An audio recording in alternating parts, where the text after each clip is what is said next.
You know what it contains? Hydrochloric acid, the same chemical that we use to wash our washrooms. And you know what it contains? Phosphoric acid, the same chemical that is being used in the production of soaps. भाई क्यों लोगों को डरा रहे हो?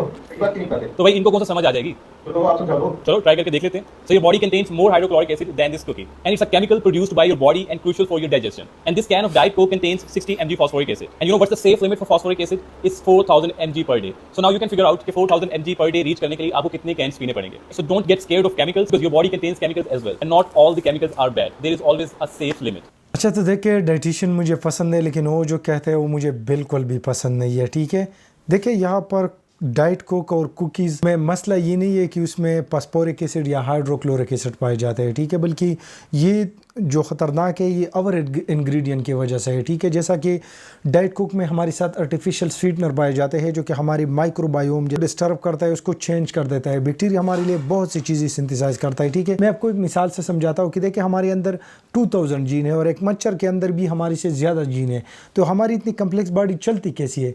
तो देखिए यही बैक्टीरिया हमारे लिए न्यूरोट्रांसमीटर और केमिकल सिंथेसाइज करता है। ठीक है, जिसमें सेरोटोनिन लिया जाता है जो कि वेगस नर्व के थ्रू हमारे दिमाग तक जाता है और हमें खुशी देती है। ठीक है, इसमें विटामिन K2 भी आ जाता है जो कि हमारी ब्लड में एब्जॉर्ब हो कि कैल्शियम को अपनी जगह तक पहुंचाए ताकि हमें हार्ट अटैक ना हो। ठीक है, तो इसीलिए ये हमारे लिए इंतहाई ज़रूरी किरदार अदा करता है। हमारे अपने जो सेल है वो तकरीबन 10 ट्रिलियन है, हालांकि हमारे अंदर जो बैक्टीरिया है वो तकरीबन 100 ट्रिलियन है। ये कितनी ज़्यादा है? तो इसीलिए जब आप आर्टिफिशियल स्वीटनर इस्तेमाल करते हो जैसा कि डाइट कोक, तो ये उसको डिस्टर्ब करता है और आपको मसले क्रिएट कर सकता है।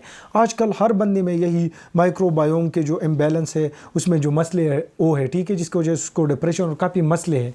तो इसीलिए डाइट कोक जो है ना वो सिर्फ फास्फोरिक एसिड और इन चीज़ों की वजह से ख़तरनाक नहीं है, बल्कि वो आर्टिफिशियल स्वीटनर की वजह से ख़तरनाक है। जैसे कि अगर आप एक रेगुलर कोक पीते हैं और आप 2 डाइट कोक पीते हैं तो उसका डेंजर जो है ना वो सेम ही है।